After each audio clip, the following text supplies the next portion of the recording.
Welcome back to Utility Sports, and we got more NBA coverage for you today in this video. And we're actually going to be focusing on the Utah Jazz and Rudy Gobert. I am planning also an offseason preview for the Utah Jazz that will discuss more in depth, specifically their situation. But I think today's a great video to get started covering the Utah Jazz. So if you are a Jazz fan, welcome to the channel. And also, if you're a fan of other teams in the NBA, don't worry, this is also the place to be. We cover pretty much every single NBA team in the league here on the channel, so this is the best place to subscribe for more NBA coverage.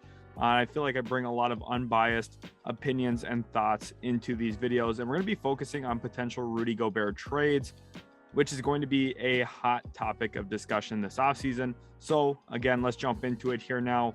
Why would a team, first of all, want to trade for Rudy Gobert? Because I feel like a lot of you have probably heard a lot of the naysayers comments about Rudy Gobert on why he gets played out of the playoffs, quote unquote. I do not believe that myself, and why he's not a player to build around. For me, I think Rudy Gobert is a top 20 to 25 player in this world, and that is a very tough thing to be. He's a part of a lot of the Utah Jazz success, and without him, I think this team would be vastly different, in certain ways positively, but in a majority of ways negatively. So we're going to talk about that a little bit more in today's video as well. But if you're a team looking to trade for Rudy Gobert, there's a ton of pluses. First of all, I think he's probably still the best defensive player in the league. I do have a small asterisk there, though, because I do think if you look at a perimeter defender who's engaged, you could argue Kawhi Leonard at the peak of his powers is still a better defensive player. And then I also think Bam Adebayo of the Miami Heat has really improved his defensive game each year in the NBA. And I think he's knocking on the doorstep there of maybe surpassing Rudy Gobert in the near future, specifically since Adebayo is quite a bit younger and Gobert nearly age 30. You could see Adebayo maybe pass Rudy Gobert within the next 2-3 years. But as of the day I'm recording this, I still think Gobert is the best defensive player in the world. And you also have to look at the fact that he's a great rebounder of the basketball, led the league in rebounds this past season. And that's a huge part of getting defensive stops in the NBA. And I don't think we talk about it enough when covering basketball, how important rebounding is. Everyone talks about shooting and how well someone can score the basketball and the block shots. And you talk about the steals and transition buckets and the flashy dunks, of course. But rebounding is really the nitty gritty part of basketball that is necessary. If you can't rebound the basketball, everything else is way more difficult. We saw Rudy Gobert dominate the series against the Dallas Mavericks, even though they lost that series. And there were certain moments where Gobert didn't even, shoot the basketball. He was still dominating for Utah because of his ability to hit the offensive glass and also secure defensive rebounds and end defensive possessions. And then the other thing about Rudy Gobert, if you're looking for a team trying to improve defensively, you have to start at the center position. Center is the most important position defensively. Yes, wing defenders are awesome to have, and it's very valuable having them, but having someone who can hold down the lane, protect the rim, and also just be really good in pretty much every single type of pick and roll coverage that you can have, which Gobert is actually very good in a lot of these things. I know people like to make fun of him when saying, when he's out in space and isolated on, he's not that good. Actually, statistically, he is. Pretty much every advanced analytic points to him being a very good perimeter defensive player in ISO coverage. But of course, with his length and how gangly he looks at times, when he does get beat, it does look really silly. And he looks really bad out there in certain situations when he gets beat. But actually, statistically, on an actual basis of real volume and means, he's actually been very good as a center out in space. And then you look at the fact that he's an anchor who fits really well in the pick and roll game on both ends. He's a very good screen and roll guy who, attacks the rim with a lot of velocity, and he's someone who, if you throw him a lot, he's going to go up and finish it. And like I said, he can also secure rebounds. The one thing about Rudy Gobert, the biggest knock on him for me, honestly, offensively, isn't the lack of a back to the basket game or a face-up game.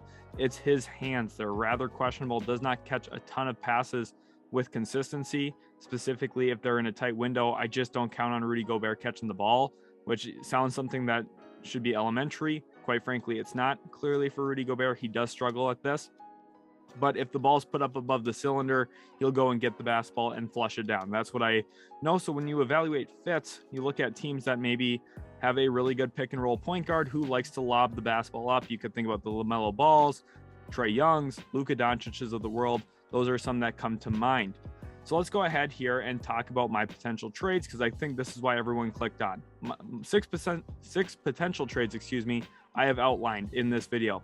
I'm going to be going in order on return on investment for the Utah Jazz and trading Rudy. So the first package is going to be the least favorable for Utah. And then the final one is going to be the best package the Jazz, I think, could potentially get in Rudy Gobert trades.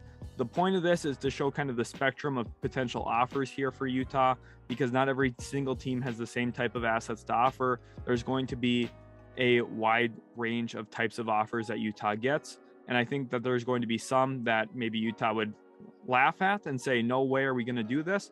And I think there's going to be some that maybe Utah says yes in a heartbeat. So we're going to talk about that in this video as well. First one here, 3-team trade. This is the only 3-team trade in the entire video, but it's about 2 teams that I think are really in desperate positions to try and improve their rosters. One is the Los Angeles Lakers, and 2 is the New York Knicks. And I think you could even include the Jazz in that as a team that's pretty desperate to change their roster up a bit. And the one thing with Utah here, you're going to see this, there's a lot of other moves that they can still make to accentuate this type of move. And again, I think this is the worst package for Utah out of my 6 trades. Here they get Kemba Walker from New York with Evan Fournier and Nerlens Noel. So Noel will clearly slot into that center role at a much cheaper price point. You're able to bring in a wing in Evan Fournier, and then with that, you also have to harbor Kemba Walker's contract. Again, it's an expiring deal, so it's probably not going to be the end of the world for them. And in addition, you also get Talen Horton-Tucker. You get the Lakers 2027 first-round pick. You get the swap rights to their 2028 first, which again, remember, LeBron's in his late 30s. Anthony Davis is in his late 20s. That swap might be extremely great as an asset. Then you also have a 2027 second rounder in there and a 2023 second rounder. So a few second rounders to sweeten the deal a little bit for Utah. Again, I still think this is probably the worst package. The Lakers in turn get Alec Burks from New York, get Rudy Gobert for the Lakers from the Utah Jazz, and they also then get the worst pick between the swap in 2028 from Utah. The Knicks here get Russell Westbrook, who has a player option that he's obviously going to take because it's at $47 million. And then they also would get Nickeil Alexander-Walker here from the Utah Jazz. So let's talk about it from each perspective, starting with the Lakers, because I think theirs is the clearest. They get way better with this deal. You know, they give up pretty much every future asset they still have at this point. They mortgage the entire future. Rob Pelinka tries to save his job here with a big win now type move. And he looks at himself in the mirror and says, Anthony Davis can't stay healthy playing at center. We need to find a true center who can help establish a defensive identity after we trade away all of our good defensive players. And in this deal, we also get to bring in a solid backup guard who can come off the bench and has had a lot of success in recent memory in that role. So there's someone there. You're adding 2 players into your top 6 that are going to be really, really helpful for the Lakers. And then from New York's perspective, you know, I could see them making this type of deal straight up for Russell Westbrook to begin with. So this is really the same idea for them, where they just want to bring in Russ, open up future money by making a deal like this, get off of Fournier's contract. And also you get a shot here at a guy like Nickeil Alexander-Walker, who is a pretty cheap deal and maybe has some future potential ahead of him. Now, he's not someone who you're going to roll out for playoff minutes right now. But the idea here for New York, you recenter around Russell Westbrook, see what it can do for you. Otherwise, he heads to free agency. There's really no harm, no foul here. And you get off a couple contracts that I don't think you're really excited about anyway. And then for Utah, the idea here is you trade Gobert, get a ton of future assets that could be extremely valuable. You know, they brought in Danny Ainge to shake things up. They're not bringing in Danny Ainge to sit still and sit quiet. Danny Ainge has been known as a masterful negotiator and someone who loves to work the trade wire. And I think he's going to do it this offseason. And when you make a deal like this, you might be saying, oh, this doesn't address all of their needs. No, you're right, it doesn't. But what it does do is reset your cap table with smaller contracts. It could let you go into the offseason here, and maybe you look at a Royce O'Neal trade. Maybe you look at a Jordan Clarkson trade. Maybe you look at a Bojan Bogdanovic trade. Maybe you try and move Mike Conley. It gives you future assets to play with to move some of those other players and really recreate this whole roster around Donovan Mitchell, which is probably what the hope could end up being. Now, if I was in the shoes of Danny Ainge, I would not trade Rudy Gobert. I would not. Why would I trade my best defensive player or my best offensive player in Donovan Mitchell? The idea that it's got to be one or the other clearly comes from the idea that there's friction between the two of them, but ultimately winning solves everything. And if you can create this roster without having to move either one of them, I think that's the best decision. I think that's the best outcome. But ultimately, I feel almost like we're at a point where that's not going to be likely. So if you trade him, you bring in a rim protecting center in Noel, you get other pieces that maybe could be useful for you, and then you also try and reset your roster with more additional trades. Moving in here to the second worst trade that I think could be potentially on the wire here and on the radar of the Utah Jazz would be one with the Dallas Mavericks, the team that bounced them from the postseason. In here, you trade Rudy Gobert and Rudy Gay, so both the Rudys go out to Dallas, and the Utah Jazz in turn get a collection of decent players and a first-round pick this year. Of course, probably you could argue that this is maybe even a worse offer than the Lakers one. To me, I don't think it is, though, because I think there's more quality players in this deal that can actually help this team win. Tim Hardaway Jr., I think, is a good wing in this league. I know Dallas probably has lost interest in him simply because of how well Brunson has played, and then also bringing in Spencer Dinwiddie in the Kristaps Porzingis deal kind of leaves Tim Hardaway Jr. as the odd man out there in Dallas, in my opinion, specifically coming off of this broken foot. But then Dwight Powell, Maxi Kleber, two Mavs fans' favorites. And I think Dallas would be really hard-pressed to part with these two guys. Jazz fans saw how valuable Kleber could be in today's modern NBA as a small ball big who can defend out in space fairly well. Dwight Powell, very good rim roller, someone in the pick and roll game who runs the floor well and is going to set nice screens and open himself up to lob opportunities, similar to what Gobert does, just does not have the defensive presence that Gobert clearly has. Josh Green, a young player on a rookie deal that could maybe give you a little bit of oomph into your team, give you a little bit more speed and a little bit more playmaking off the bench, which I think is one of the more underrated elements to Josh Green. And then you also get that 2022 first round pick, which is going to be in the 20s. Not a great asset, but an asset nonetheless. And then here for Dallas, the clear idea here is you put a great rim protector around Luka Doncic to try and mitigate and hide some of Luka Doncic's shortcomings on that end of the floor, as well as getting him someone who's going to be a consistent lob catcher, a nice screen and roll guy, and someone who's going to be very vocal on the defensive end of the floor. And then Dallas, you really look at yourself and say, okay, we got Dorian Finney-Smith and Reggie Bullock to guard the perimeter players. We've got Rudy Gobert to hold down the paint. This is everything we need. Then you move into another deal here, and this is a team that I don't think is getting talked about very much for the Rudy Gobert sweepstakes, but I think they actually make a lot of sense when you consider them, and that's the Detroit Pistons. Here I have them getting Rudy Gobert, and I think he's one of the perfect bigs to put next to Cade Cunningham in what could be a really big, strong lineup. And here I think this is actually a really good package back for Utah. You get Kelly Olynyk, who I think is a so-so player, doesn't really matter to me too much in this deal, part of salary matching. You get Jeremy Grant, which is a big asset to give up. But again, I think everyone should, also agree with this. Rudy Gobert is just simply a better player than Jeremy Grant. And then the Jazz also get to take a shot here on a guy like Killian Hayes, who's a former top 10 pick of Troy Weaver's regime. I'm not a big Killian Hayes guy. I don't think that he's going to work as well in the NBA as everyone hoped. But, there's still a little bit of potential here, and maybe the Utah Jazz could pull it out of him. And then they also get a 2026 first round pick. And now I know Pistons fans might be saying, whoa, we're kind of selling ourselves short here on this. Hear me out, Pistons fans. Maybe in the draft, you are able to, maybe pick 1 through 4, wherever your pick lands. You're able to draft Jaden Ivey, and you have Cade Cunningham, Jaden Ivey as your backcourt. You've got Sadiq Bey, Isaiah Stewart, and also Marvin Bagley in your front court. And then you add Rudy Gobert into that. That's actually a pretty good team. And Rudy Gobert is going to hide a lot of the defensive deficiencies of the Pistons, and they also have a pretty decent collection of front court defensive players as well. I already mentioned Sadiq Bey, but you could also look at a guy like Isaiah Livers, who's making a name for himself out of Michigan this past season. The Pistons would be a really fun, intriguing team, and I think Gobert would instantly raise the floor of this team and maybe even the ceiling with Cade Cunningham, depending on how their fit is. Donovan Mitchell clearly just does not utilize Rudy Gobert as a screener nearly as much as he should. I think Cade Cunningham would love to have a player like Rudy Gobert at his caliber in the pick and roll game.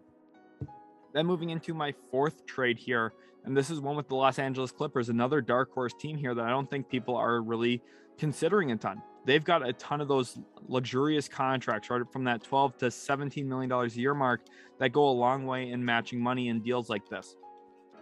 In this deal, and why I think this is a good one for Utah, you get a good collection of players that can help your team now and fit what you already have built. and that's Marcus Morris Sr., someone who we know is a really nasty dude who's going to be able to fight defensively. He's going to bring a little bit of mental toughness and fortitude here to Utah, and he's going to be a perfect fit next to this already pretty talented team. Then you add Norman Powell, who's a good defensive guard, able to move his feet well, really quick hands, but is also a talented offensive player. Norm Powell came into the league defensive-minded first and really developed his offensive game, and I think he would be a great player to have into this lineup for the Utah Jazz. And then maybe you experiment with a little bit more point Donovan Mitchell, and maybe you have a Mike Conley deal where you move him out. You get Ivica Zubac to play at your center position throughout the regular season. I really do not like Zubac when it comes to playoff basketball, but I think he does have a role in this league as a player who fits well throughout a regular season course. And then you get a second round pick this year. Again, not as much draft asset capital in this deal, simply because you are getting 3 good players and 2 who I think can be big time contributors come postseason time. And for the Clippers, I mean, I think it's obvious. You already have Kawhi Leonard, Paul George, 2 great defensive players. You already have a host of offensive players as well when it comes to Kennard. And you've also got players like Reggie Jackson. And then you have other contributors as well in guys like Mann, and also Amir Coffey's really coming along. I think they also are very high on Jason Preston. And then you put Rudy Gobert into the mix, and a team that is very switch heavy. You give them the best drop coverage big in the league, and it gives them a different identity that they can play themselves toward come playoff time. So they're a little bit harder to scout and plan for, because they have 2 different elements they can go to. They can play small with Batum on the floor and Robert Covington on the floor as the 5s, and they can switch everything. Or they could put Gobert in the game and play a lot of drop coverage, and Kawhi Leonard's really good at getting through screens. So is Paul George. Those 2 guys very fluid on the perimeter. There's a lot of different things that you can do then with Rudy Gobert in your defensive system, and it fits really well money-wise. Moving into trade 5, this is one that I think a lot of people are going to naturally gravitate toward, and that's the Atlanta Hawks here, a team that has 7 or 8 good players on this team, and I think they're just ready for a consolidation type of move.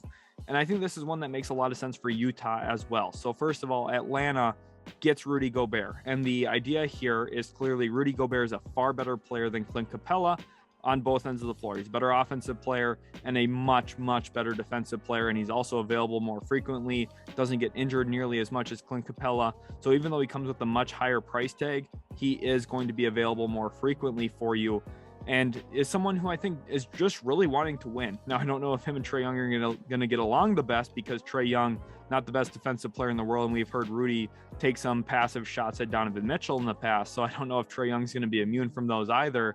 But for the Jazz here, you're getting Clint Capella, and your argument here is, hey, if he's healthy, he's a decent replacement here for Rudy Gobert on that much cheaper price tag. And that's what they're going to sell themselves on. Then they also get Bogdan Bogdanovic, who is another talented scorer. So they'll have both Bogdanoviches, which will be a funny combination there. They also get Jalen Johnson, who's a young kid I really liked him coming out of the draft last season. And I think he's going to be a nice pickup here for them as well. Give them a little bit more consistency at the 4 spot. Then you also add 2 second-round picks. I think this is a really good package for Utah. And I also think it makes a lot of sense for Atlanta, because Trae Young loves to lob the ball up. And I think Rudy Gobert is going to be able to finish those with consistency and give Atlanta the defensive element that they are just quite clearly lacking, which is a huge part of the game. When you have a great player offensively like Trae Young, who has his own defensive flaws, you need to put someone around him who can help complement his game, and Atlanta could easily take a massive step forward. And then we move into the final trade here, and I think this is the one that makes the absolute most sense in today's NBA with what needs to happen. The Charlotte Hornets, a team that has been bouncing the play-in 2 consecutive years in embarrassing fashion. You had a player who seemingly is in the playoffs every single year and is usually a part of one of the best defenses in the league, even though there's not a lot of great perimeter defenders around him. And that's Rudy Gobert. Rudy Gobert is one of the most influential defensive players in the league. You add him in at Charlotte, and you also get another wing back in Rudy Gay, who clearly is past his prime, not quite the same player he was, but I think can play for you a little bit throughout the regular season. And the Jazz, you get a reunion with Gordon Hayward, which I'm not sure how Utah fans are going to feel about that. Obviously, he spurned on them for the Boston Celtics, but at this point of his career, I think the Hornets have interest in moving him. The money matches up.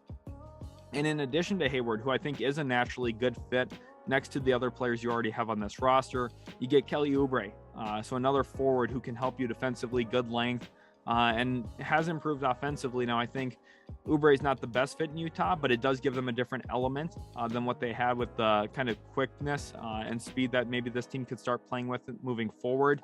You look at a PJ Washington, who's a very talented forward who I think is ready to break out in this league. He keeps getting better each and every year. I think he's ready for another step. You also get Kai Jones out of Texas, who didn't play a lot this past year, but I'm a believer in Kai Jones. I really liked him coming out of the draft. And he's someone who can make an impact pretty quickly in his NBA career here with Utah. I think he would be a nice pickup for this team.